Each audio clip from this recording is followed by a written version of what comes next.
sou assim há muitos anos, sabe? Eu sempre consigo ver a luz do túnel.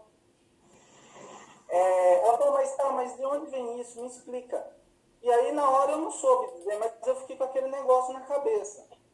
E aí eu fui me lembrar de um fato que aconteceu comigo quando eu era adolescente, estava lá na coisa, né? Para quem sabe da minha história, eu perdi meus pais muito cedo. Eu tinha 12 anos quando perdi minha mãe, tinha 13 anos quando perdi meu pai. E aí eu e meus irmãos fomos criados pelos meus avós. E a gente morava, meu avô era zelador de um prédio comercial lá no centro. E a gente não tinha vizinhos lá, era tudo escritório, né? Mas tinha um prédio germinado ao que morava, que tinha a mesma quantidade de andares, e a gente tinha acesso ao apartamento do zelador vizinho. E aí a gente foi morar lá com a minha avó, a gente fez amizade com a família do zelador vizinho. E na casa do zelador vizinho tinha uma menina da minha idade. Ela não é meio ano mais velha que eu. E aí a gente se conheceu lá para os 13, 14 anos. E aí começou aquele flerte de lá, aquela coisinha bobinha, inocente, né? E jogando direto, cá, tá lá, um fala, o outro ri, o outro fala risada, aquela coisinha inocente. Mas aí os anos foram passando. E aí quando eu tinha lá 18, 19 anos, que eu comecei a ficar mais espertinho, eu percebi que eu gostava dela. E ela também dava sinais de que gostava de mim. Só que tinha um problema.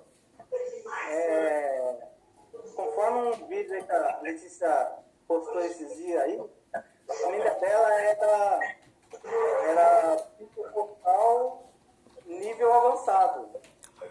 E a minha família era apostólica nível avançado. E isso causava muito problema. Minha avó, inclusive, defendendo a avó Rosa lá, chegou a ter discussão com a mãe dela, assim, sabe? As duas ficavam sempre se bicando lá. Porque a mãe dela conhecia a palavra, né? Sabia que estava errado o que a gente defendia. E eu procurava não falar, procurava não conversar, não falar isso com ela. Mas e a mãe dela gostava muito de mim. Sempre ela precisava de alguma coisa, assim, serviço de banco, essas coisas, eu fazia para ela. Ela gostava muito de mim, a gente conversava muito. E aí um dia, eu, lá na Apostólica, fanático, acreditava em tudo, seguia tudo direitinho. Eu era da turma dos que não tinha TV em casa, nunca teve TV em casa. E aí a mãe dela me fez um convite. Eu acho que foi até uma estratégia da mãe dela. Ela era da Igreja da Graça, ali na São João, que é a sede da Igreja da Graça, né? Onde prega o pastor R.R. Soares lá, né? E aí ela me cuidou, porque eu não lembro se era terça ou quarta-feira, tinha um culto lá que ele chamava de culto do amor. Então, geralmente ia solteiro, viúvo, o pessoal ia lá arrumar alguma coisa. E quando me contou que era, né, eu fiquei, opa, eu nunca tinha pisado numa outra igreja. Eu tinha preconceito com igrejas evangélicas. Eu era meio apostólico militante. Eu tinha essa visão de que ir numa igreja evangélica era uma traição à avó Rosa. Era uma traição ao irmão Aldo, né? Só que o convite que elas me fizeram era irresistível. E eu decidi ir lá. Fui lá uma primeira vez, no culto, era o pastor Jaime Amorim Campos, ele sempre está na TV, quem pregou. Mas vocês sabem como é que funciona a cadeia de apostólico. Eu fui com aquela predisposição para não ouvir nada. O que me interessava era a minha vizinha. Eu fui só para fazer a vontade da mãe dela lá e tal. E achei uma coisa assim, diabólica. Como uma igreja funciona onde era um cinema, profanação, né? Igreja funcional onde era um cinema. E na minha cabeça, na minha visão na época, é um lugar de pecado, né? E aí cheguei lá e começou aquele louvor, o pessoal batendo palma. E eu deslocado lá, achando um absurdo. Tinha o pessoal na minha frente que praticamente dançava. Eu desaprovava totalmente aquilo. E aí eu via, na hora de orar, olha o absurdo, na hora de orar, eu fechava os olhos e orava assim: Santa Rosa, Santo Irmão Aldo, me perdoa por essa traição, por eu estar aqui.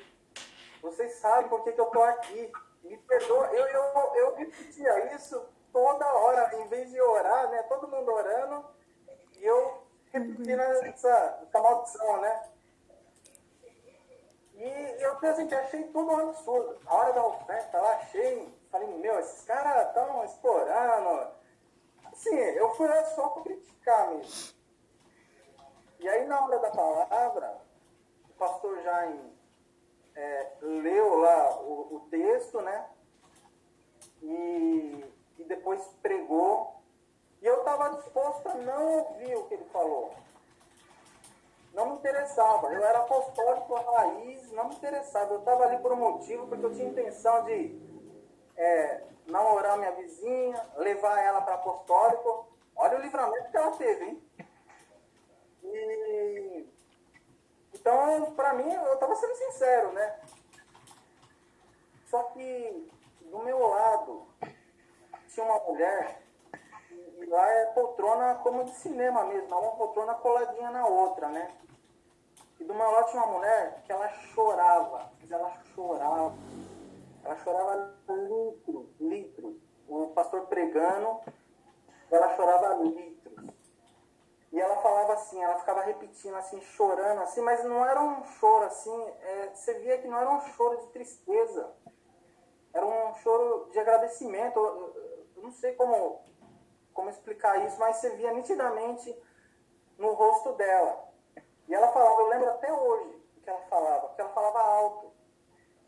O pastor Jaime lembra esse versículo que eu vou falar para vocês, e ela falava, de olho fechado, chorando, e ela falava assim: é verdade, papai, eu sei que vai passar. É verdade, papai, eu sei que vai passar. É verdade, eu sei que vai passar. E aquilo me deixou bem impressionado, assim. Eu estava disposto a ir lá, não ouvi nada. Eu nunca tinha pisado em outra igreja, como eu falei. Mas aquela mulher do meu lado me deixou muito impressionado. E na saída, a mãe da minha vizinha, foi uma casa que tem o nome da minha primeira filha, Ana Paula, ela comprou uma bíbliazinha, que eu tenho até hoje. Foi minha primeira bíblia. Uma bíbliazinha pequenininha, com zíper, aquelas de bolso, né? Ela me deu, eu peguei e guardei. Só que a reação daquela mulher, ela ficou me perturbando. Eu falei, meu, o que aconteceu ali, né? E eu nem lembrava qual era o versículo que o pastor tinha feito lá, a pregação.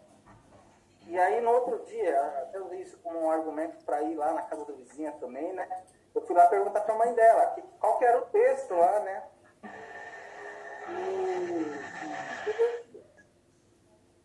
Era Mateus 6, 25 em diante. Se vocês quiserem acompanhar, eu vou ler aqui. A minha versão é NVI. Se vocês quiserem acompanhar, eu vou ler aqui. E é Jesus falando, né? E ele disse assim: portanto, eu lhes digo, não se preocupem com suas próprias vidas, quanto ao que comer ou beber, nem com seus próprios corpos, quanto ao que vestir. Não é a vida mais importante do que a comida, e o corpo mais importante do que a roupa? Observem as aves do céu. Não semeia, nem colhe, nem armazena em celeiros. Contudo, o Pai Celestial as alimenta. Não tem vocês muito mais valor do que elas? Quem de vocês, por mais que se preocupe, pode acrescentar uma hora que seja a sua vida. Por que você se preocupa com roupas? Veja como crescem os lírios do campo. Eles não trabalham nem tecem. Contudo, eu lhes digo que nem Salomão, em todo o seu esplendor, vestiu-se como um deles. Se Deus veste assim a erva do campo, que hoje existe e amanhã é lançada ao fogo, não vestirá muito mais a vocês, homens de pequena fé. Portanto, não se preocupem, dizendo o que vamos comer, ou o que vamos beber, ou o que vamos vestir, pois os pagãos é que correm atrás dessas coisas, mas o Pai Celestial sabe que vocês precisam delas. Busquem, pois, em primeiro lugar o reino de Deus e a sua justiça, e todas essas coisas lhe serão acrescentadas. Portanto, não se preocupem com o amanhã, pois o amanhã se preocupará consigo mesmo. Basta a cada dia o seu próprio mal. E aí, quando na minha bibliazinha que eu tinha ganhado lá, eu fui lá ler esse texto, e vocês sabem como é a cabeça de apostólico, né? Bíblia é coisa de crente, eu não deveria estar fazendo isso. Só que, por outro lado, tem aquele conflito, né? Porque eu falei, poxa, mas a promessa lá do Consolador está na Bíblia, né? No boletim lá, de vez em quando, sai versículos bíblicos. Então, na época, o meu entendimento era que a Bíblia continha alguma palavra de Deus, mas não era a palavra de Deus. Então, eu aceitava textos bíblicos como sendo a palavra de Deus. Mesmo aquela pregação lá, de que a gente não precisava da Bíblia, porque tinha um boletim, eu acreditava muito nisso. Mas esse texto, pela reação daquela mulher que sentou lá do meu lado, me chamou muita atenção. E naquele dia lá mesmo, eu tinha 18 para 19, 20 anos, eu comecei a refletir nisso. Eu acho que foi o primeiro texto bíblico assim, que fiz uma reflexão.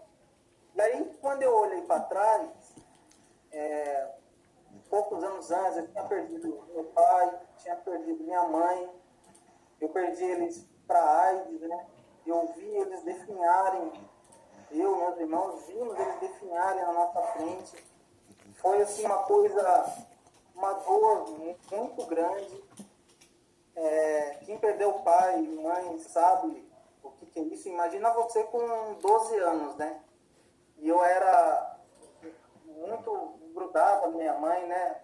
Ela compensava a ausência do meu pai. Então foi muito dolorido. E na época que aconteceu, sinceramente, assim, eu fiquei meio perdido, meus irmãos ficam meio perdidos. Mas aí nesse dia que eu fui lá na Igreja da Graça, lá, mesmo que a contragosto, mesmo que falando mal, e eu ouvi essa palavra, vi a reação da mulher lá, e refleti nesse texto, eu olhei para trás e falei assim, é verdade isso.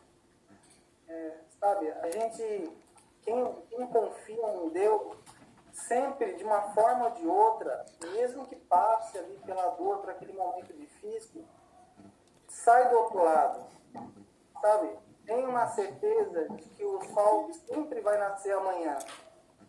Eu não sei, desde aquele dia, eu virei um otimista por natureza. Minha mulher me chama até às vezes, de cuca fresca. Eu não me preocupo com o dia de amanhã e tal. Mas não eu aprendi com essa experiência que eu tive lá atrás, eu aprendi a não me preocupar com o dia de amanhã. A gente pode estar passando, tem gente que pode falar, mas você fala isso porque você está tranquilo, né? Não tem ninguém doente na família, você tem seu emprego, tem seu sustento. Mas a gente é assim, né? A gente sempre costuma achar que a grama não é mais verdinha, né? E eu tenho muitos, inúmeros problemas também. Apesar de não ter esses que a maioria das pessoas estão tendo agora com a pandemia e tal. Tem muita gente que estão perdendo emprego. Tem amigos que a gente conhece que ficaram doentes, né? Não é o meu caso, mas tem outro problema. Mas eu aprendi aprendi com essa experiência, sabe, não é nem aprendi, eu não sei como explicar. Quando acontece alguma coisa ruim, a primeira coisa que me vem na cabeça é esse versículo. E isso é bom, porque eu sempre consigo ver luz no fim do túnel. De lá para cá, isso foi em 1999, de lá para cá, mesmo em momentos de dor, depois eu perdi minha avó, que era como minha mãe, os maiores momentos de dor na minha vida foi a morte de entes queridos, né? Depois eu perdi meu avô, que estava no lugar do meu pai, perdi minha avó. Mas mesmo nesse momento de dor ali, que estava sofrendo, que estava chorando, eu conseguia ver a luz no túnel. Eu sabia que a tempestade ia passar, que o sol viria, voltaria a aparecer. E de fato, em todas essas vezes, momentos de paz, isso aconteceu comigo. E esse conjunto de experiência me ensinou a nunca fraquejar diante desses problemas que aparecem, que vão aparecendo durante a vida. Eu não falei nada disso para a pessoa lá que falou que eu era um otimista, ela dizia que era meu papel incentivar. Eu não falei nada disso para ela, mas eu pretendo falar. Na hora não ocorreu tudo isso. Eu falei para ela assim, não sei, eu sou assim, eu sempre consigo ver a coisa resolvida. Não sei, vem de dentro de mim isso. Mas aí, fazendo essa reflexão, eu lembrei desse sentimento. Então, o que eu senti vontade de compartilhar com vocês foi isso. É um testemunho que aconteceu na minha vida há muitos anos, quando eu ainda era lá da Apostólica. Eu sei que vocês querem saber se eu namorei minha vizinha. Isso não aconteceu, porque eu fui lá depois mais 3 vezes. Aí minha avó descobriu. Vocês acreditam que ela foi me denunciar para a Efigênia? E aí, até ontem eu mandei um boletim lá no grupo. Vocês acreditam que uma semana depois saiu uma notinha lá sobre namoro com não apostólico? Aí aquilo, como eu era obediente, aquilo foi um banho de água fria. E eu acabei desistindo da minha vizinha, porque ela não era apostólica. Eu vi que eu não ia conseguir levar ela, eu também não queria largar a minha santa igreja, né? Mas olha que curioso, naquele ano, na véspera de Natal, eu aceitei mais um convite, foi a última vez que eu fui, né? Eu já tinha desistido, mas assim, a mãe dela insistiu tanto que eu fui numa igreja da graça lá perto do Extra, ali em Diadema. E aí ia ter uma feijoada lá, era a véspera de Natal, né? Nesse dia, em vez de ir lá para a Apostólica, cumprir minha escala de obreiro, eu fui lá, nessa igrejinha de Diadema. E esse foi o dia que a sede foi assaltada. E muito provavelmente eu poderia estar na porta lá na hora do assalto. E não sei, eu era um defensor fanático. Já pensou se querendo ser um herói lá, eu, sei lá, tentasse me jogar em cima dos caras? Não sei. Eu sei que foi livramento. E, gente, era isso esse testemunho, essa experiência que eu queria compartilhar com vocês. Se vocês quiserem falar alguma coisa.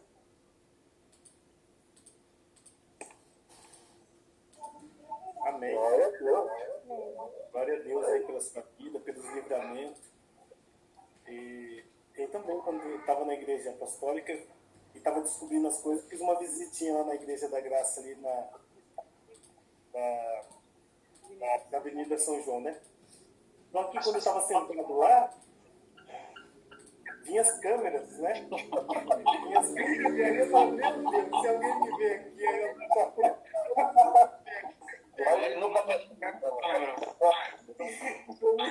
eu senão ia ser excluído. De novo, não, olha. Isso aí, louvado seja o nome do Senhor. Obrigado pelo seu testemunho, Ricardo. Realmente, por livramento. Deus continue te usando, viu, irmão? Amém. Verdade, Ricardo. A sua história é parecida com a de muitos outros, né? Fomos tão fiéis àquilo que a gente acreditava, abrimos mão de muitas coisas, né? Deixamos de viver muitas coisas, com histórias parecidas. E sempre, quando alguém relata alguma coisa, a gente lembra de algo que a gente também viveu. O que foi importante é que você ouviu esse versículo lá, você conseguiu meditar e está aqui hoje para lembrar, né, desse fato que ocorreu aí no seu passado e trazendo para compartilhar com a gente. Muito obrigada, Deus abençoe sempre, viu, sua vida. Amém. Muito bom, Ricardo, muito bom o testemunho seu. Muito bonito. Isso daí é uma vitória para eu saber que como que foi a libertação, o começo dela. É um ciclo, é como a nossa aqui também, foi parecida, com um versículo também. Então, mas esse não foi exatamente o momento assim que da conversão, né? A gente sempre diz que tem um texto, o texto da conversão, né? O meu foi quando um amigo do grupo me mostrou umas coisas e eu fiquei bem chocado assim com o que ele mostrou lá sobre a Igreja Apostólica, né? E aí a minha esposa, nesse dia, eu contei para ela de imediato, eu levei um tempo para ela, e eu estava meio em dúvida dele, assim, se era verdade, se não era, se ele não estava sendo rebelde, eu estava indo na onda. Fiquei naquela, né, como todo mundo fica, será que é ou não é? Mas aí aconteceu uma coisa que eu já contei no áudio que eu coloquei lá no grupo, né? Sem querer, eu trombei com o Aldo Bertoni num restaurante lá no Itaim Bibi e ele estava tomando vinho. Aí ali, falei, opa, tem alguma coisa errada. E a partir dali eu já passei a considerar que ele poderia não ser santo. E aí começamos a investigar mais coisas, começamos a olhar o que o pessoal que a gente chamava de rebelde na época estava dizendo. Mas assim, foi muito complicado naquela época para a gente se livrar daquilo lá. E eu levei 3 anos, como eu tenho falado para vocês, eu levei 3 anos